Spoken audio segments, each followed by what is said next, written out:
If you've been finding yourself wanting to scale bigger, higher, better, and break through to the next level in your bookkeeping, tax, or accounting business, then boy, do I have a surprise for you.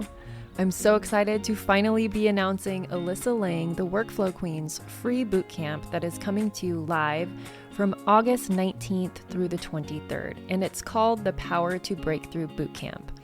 This is going to be jam-packed with so much value over the 5-day period with none other than Alyssa Lang, the Workflow Queen herself.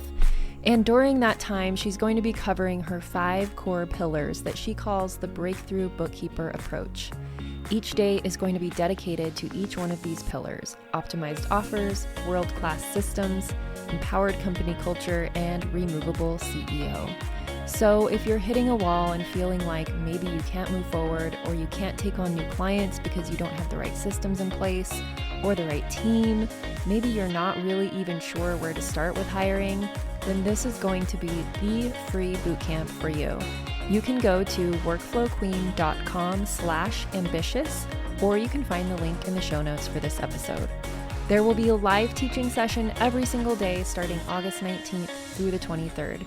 That live teaching session is at 12 p.m. Eastern, and you can expect it to be about an hour long. There will also be a live Q&A every single night at 5 p.m. Eastern for about an hour as well, with Alyssa Lang and her other coach, Brooke Swan. If you've been really feeling stuck and overwhelmed and not really sure where to start and how to get yourself leveled up, this is going to be the right bootcamp for you. Just head on over to workflowqueen.com/ambitious. And sign up today. If you have any questions, feel free to reach out to support@workflowqueen.com. Welcome back to the Ambitious Bookkeeper channel. I am now calling it a channel because I am trying to put these videos on YouTube so you can listen or you can watch. So yeah, today I am going to talk about what it means to be ambitious, and maybe I'll dive into a little bit of why I chose this as a brand and how things have evolved. It's kind of interesting. Hey, and welcome to the Ambitious Bookkeeper Podcast. I'm Serena Shoup, CPA, a mom of 3, and I've been running a virtual bookkeeping business from my home since 2017. You are in the right place if you are a bookkeeper, accountant, or an accounting student, and you believe and know in your heart that your purpose is bigger than sitting in a cubicle. If you're ready to learn some actionable tips and strategies for starting and growing your accounting business, then I hope you stick around.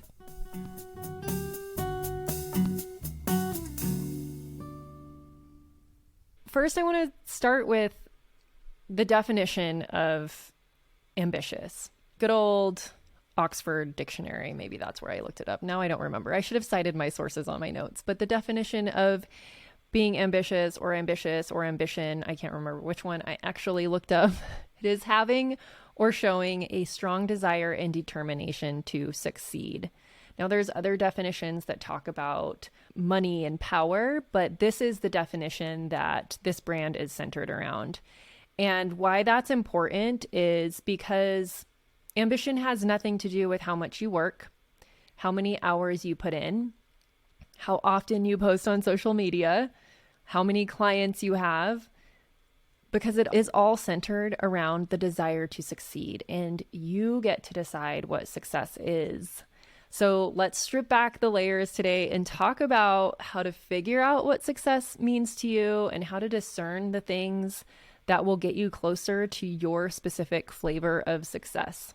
So the first thing that I like to talk about when deciding what success is, and honestly, I have to reel myself back in quite often because yes, I'm a very ambitious person. I like to succeed. I like to achieve and I like to do things. However, it's not always the right season of life to do so. So you have to be able to discern when certain things matter or if certain things even matter enough to pursue them. Because there's all these ideas and you should be doing this and you should do this, all the shoulds, right, of the things that you should be doing in order to get your business to a point that other people think it should be at, or maybe even you think it should be at. But to be able to step back and look at how much does that matter in the grand scheme of things, and how much will that actually contribute to my success or my joy, right? That's the other thing. part of what your success is could be just fulfillment. And yeah, maybe that particular activity isn't going to give me directly result in clients or directly result in something that contributes to my success. But if it contributes to my happiness, maybe it's a creative outlet. For instance, like maybe you like social media, maybe you like posting on social media, and that's a good creative outlet for you. That ultimately probably will contribute to your business success, but it's also in the short term, maybe contributing to your happiness and your joy in your business. So it's really important to choose the things that are going to bring you joy, not just money. The other thing I like to look at is, what do you want to be spending your time on in your business and outside of it? So where will you actually be in 5 years? Not this whole, where do you see yourself in 5 years? But like, actually, where will you be in your life in 5 years? If you are 35, you're going to be 40. So this is a journaling exercise, really. So pull out your journal and kind of think about it. Like, in 5 years, how old will I be? In 5 years, how old will my kids be if you have kids? In 5 years, where will we be living if you know you're planning on moving? Like, what does your life actually look like of the things that you know for sure that are going to happen? Everyone's going to get older for sure. So the things that you know for sure about your life in 5 years, write them down and then look at that.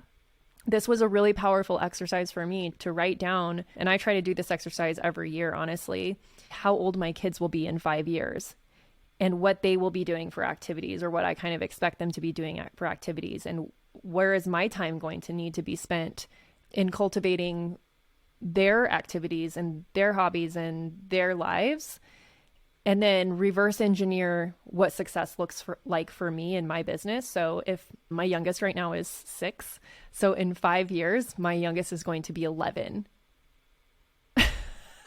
which is crazy. But like, I also have an 18-year-old that just graduated high school. So I'm very familiar with how quickly the time passes with your kids. And unfortunately, I worked a lot in corporate while my oldest was growing up. And so I have the benefit of seeing the effects of missing out on being involved as much as I really wanted to be involved.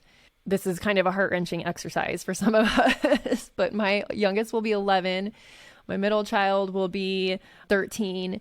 And so what do you think they're going to be doing at that age? And like, what do I mean, I know what it's like to have an 11 and a 13-year-old, not at the same time, but I have an older child. So I know a lot of what happens for an 11-year-old and a 13-year-old is carting them around, being the taxi. So picking up the friends, taking the friends places with my kid, taking them to activities and practices. So that's a lot of time commitment for you. So there's that, right?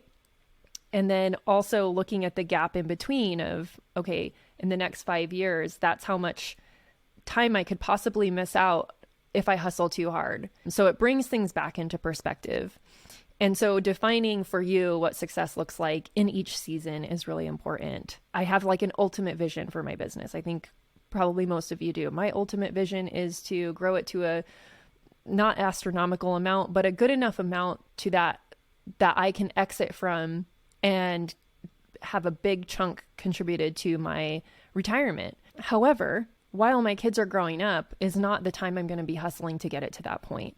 I'm slowly getting it to that point, and I'm okay with that. And I have to be okay with it. And I have to constantly tell myself I'm okay with it, because it does get to a point sometimes where like, I could be doing this, I could be doing that. I want to be doing all these things, but then it's like, but then something has to give. And we don't want to end up in burnout. And we also have to take care of our health. And then asking yourself the question, in addition to fulfillment success and time success of what you're doing with your time and how much time you're working and spending time on your work, but how much money is enough? What would be the thing that helps you feel like, okay, my business is making enough money? For me, it's always been, I don't want to have to check grocery store prices. I don't want to have to figure out like if I can afford the cart of groceries that I have. That's always been a big one for me.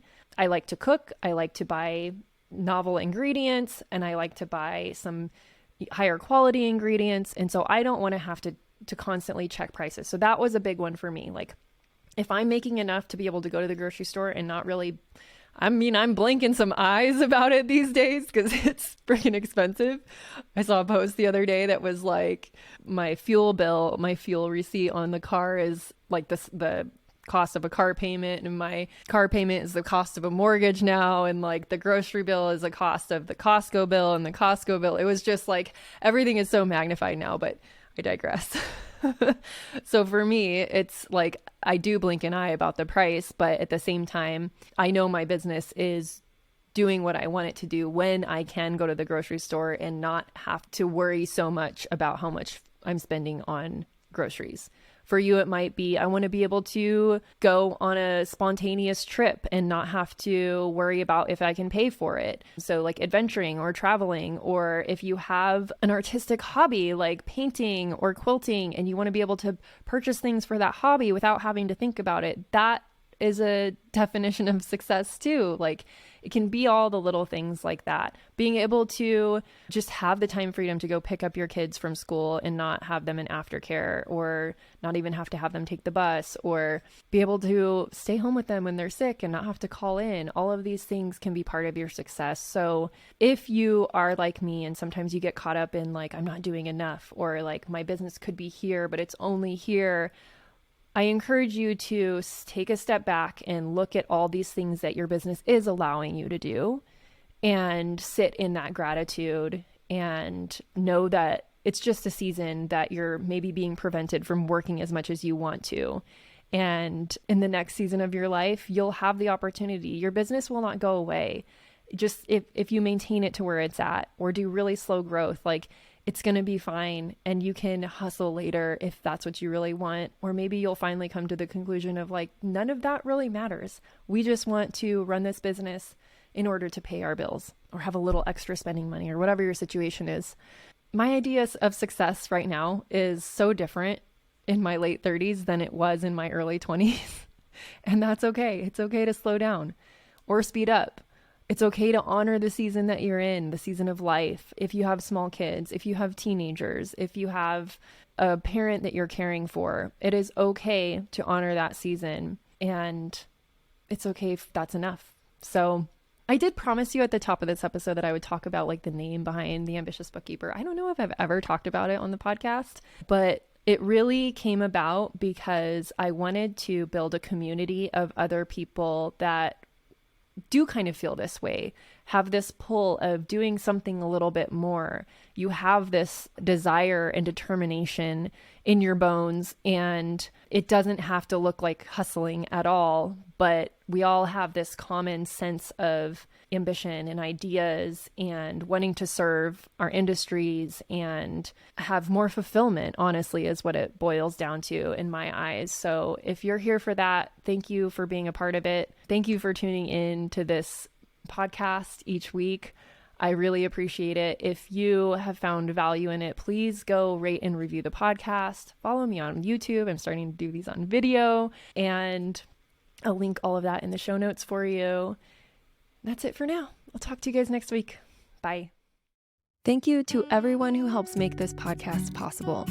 Content and interviews are produced by me, Serena Shu. Our intro and outro music is written and performed by my brother, Ian Gilliam. Editing is also by Ian using his awesome sound engineering skills along with Descript software. Hosting and publishing is by Buzzsprout, and you can check out the show notes for links to all of these amazing resources and resources mentioned in the episode. Be ambitious.